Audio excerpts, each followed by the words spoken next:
Bismillahirrahmanirrahim. Assalamualaikum warahmatullahi wabarakatuh. Salam sejahtera untuk kita semua. Alhamdulillah, puji syukur kehadirat Allah Subhanahu wa Ta'ala, Tuhan Yang Maha Esa, yang telah memberikan limpahan rahmat dan karunia-Nya, sehingga pada hari ini kita dapat menunaikan kewajiban kita sebagai akademisi, yaitu melaksanakan perkuliahan elemen mesin 1. Sebelumnya, saya kembali mengingatkan kepada rekan-rekan mahasiswa agar selalu mematuhi protokol COVID-19 yang telah ditetapkan oleh pemerintah, terlepas dari apakah kita termasuk yang setuju atau tidak, karena patuh terhadap pemerintahan yang sah adalah suatu kewajiban bagi kita sebagai warga negara. Pada pembahasan sebelumnya, kita sudah mempelajari tentang kecepatan linier dan kecepatan putar, di mana kecepatan putar itu dapat dikonversikan menjadi kecepatan linier.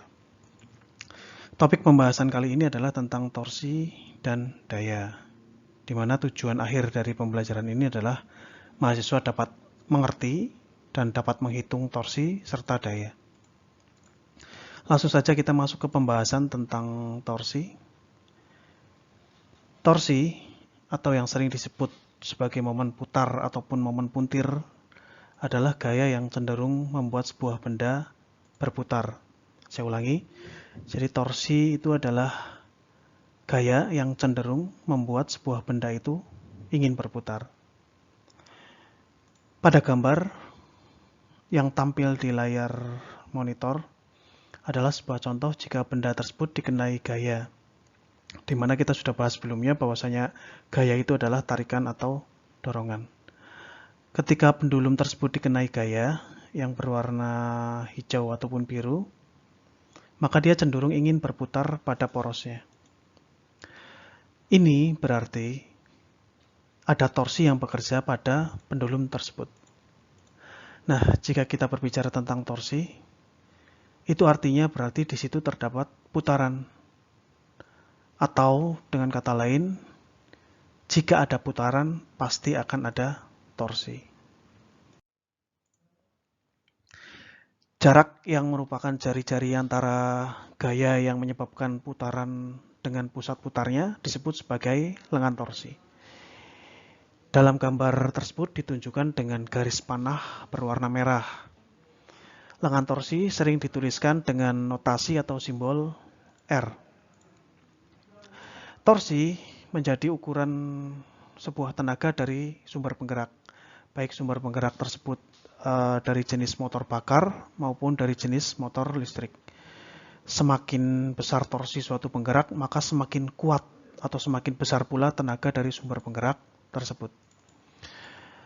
Secara konsensus, penyebutan arah torsi mengikuti arah putaran jarum jam, karena torsi berkaitan dengan putaran, maka penyebutan arahnya dinisbatkan pada arah putaran jarum jam.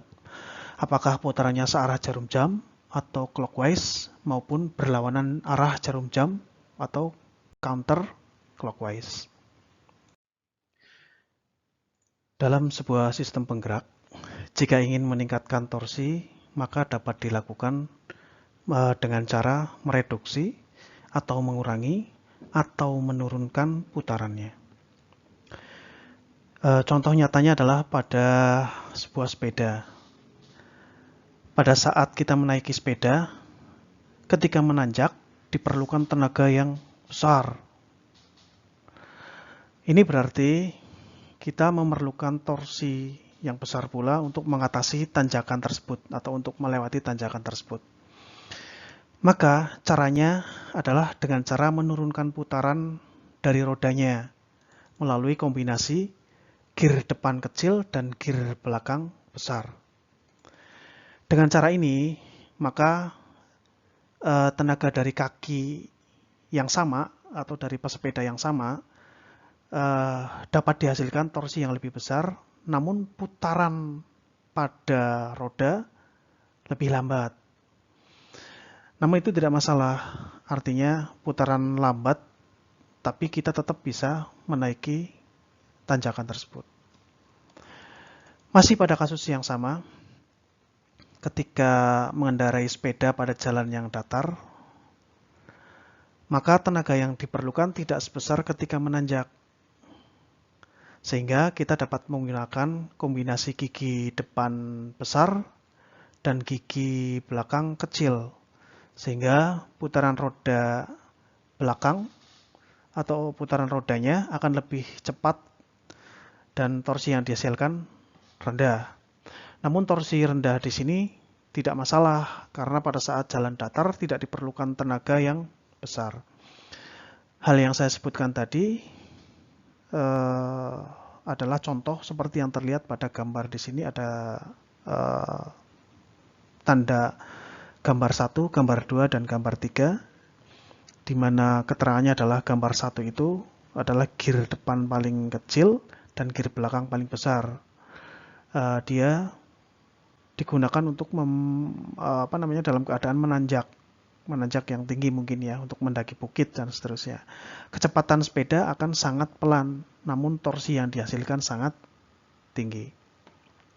Sedangkan di gambar 2 itu adalah tengah-tengah, di mana gear depan itu ada di posisi yang nomor 2, sedangkan gear belakang juga di tengah-tengah. Dia ada di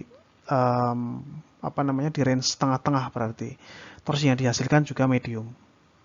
Dan yang terakhir itu tadi yang kita bahas, bahwasanya kombinasi gearnya adalah gear depan besar dan gear belakang kecil.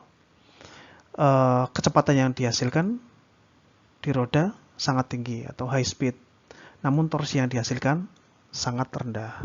Gitu. Nah, kombinasi ini digunakan hanya pada jalan datar. Prinsip yang serupa dengan modifikasi putaran pada sepeda juga berlaku pada sumber penggerak. Sebagai contoh, pada video berikut ini. Sebuah penggerak dengan kondisi standar dengan putaran 1000 rpm akan digunakan untuk mengangkat batu dengan berat 200 pound.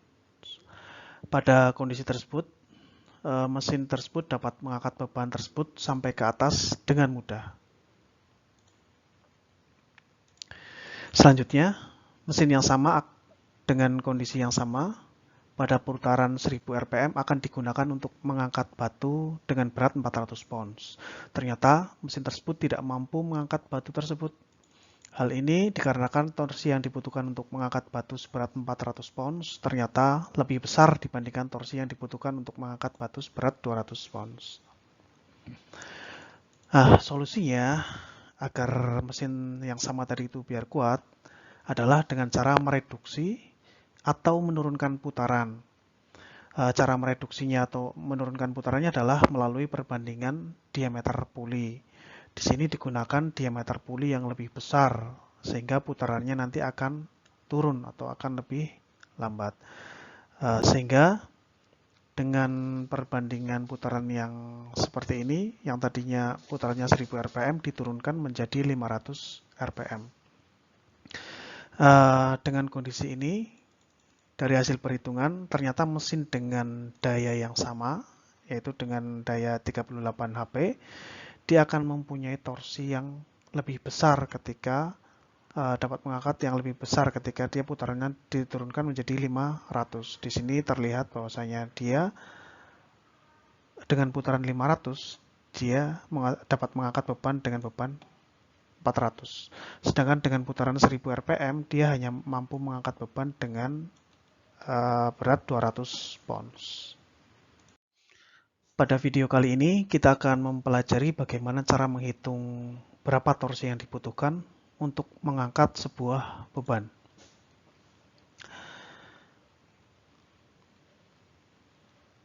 Di sini beban itu diwakili dengan F dengan gaya dan jari-jari dari puli adalah diwakili dengan notasi R, sedangkan torsi diwakili dengan notasi T.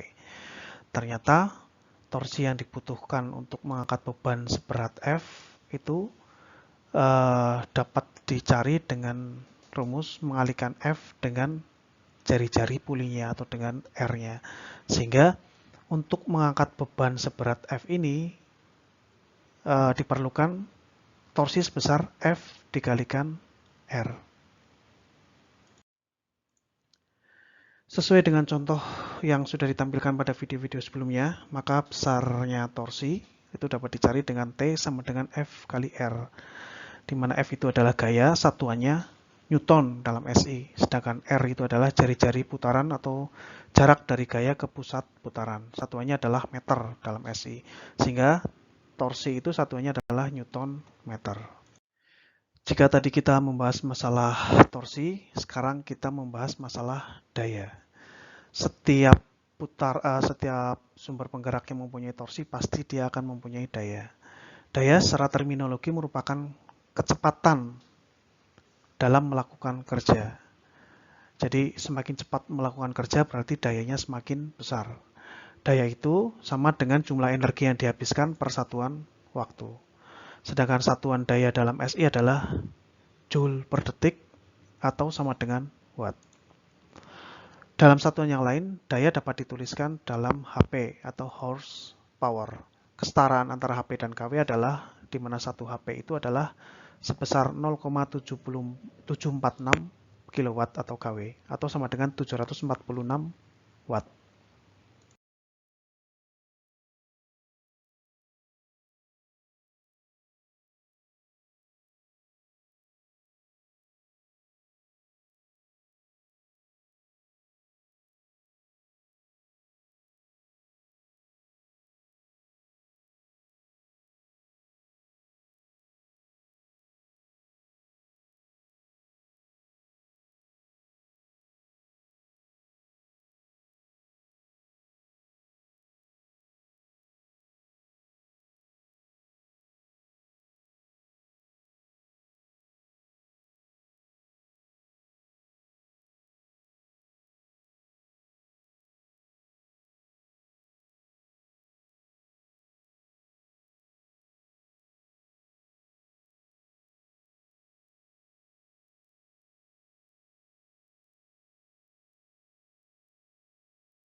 Kalau tadi di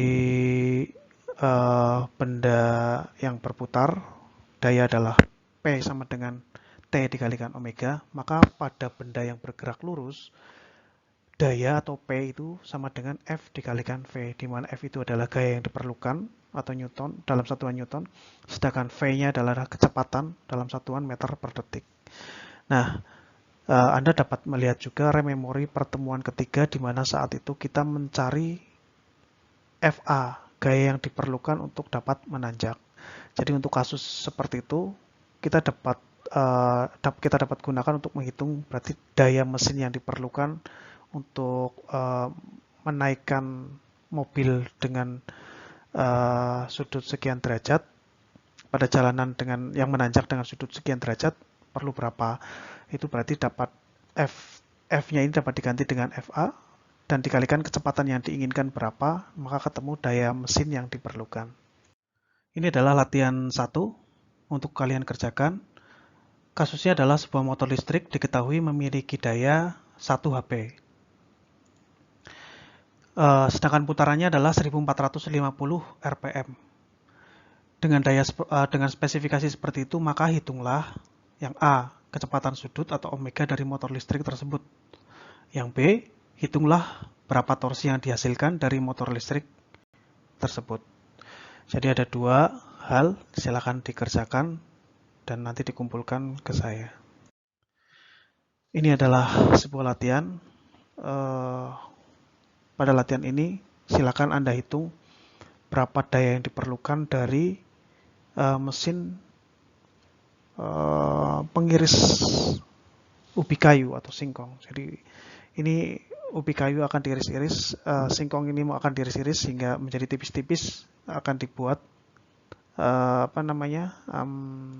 seriping sebagai bahan pembuat seriping. Nah, gambar di sebelah kiri ini dapat diwakili dengan gambar sederhana dengan FBD atau free body diagram di sebelah kanan ini. Diwakili dengan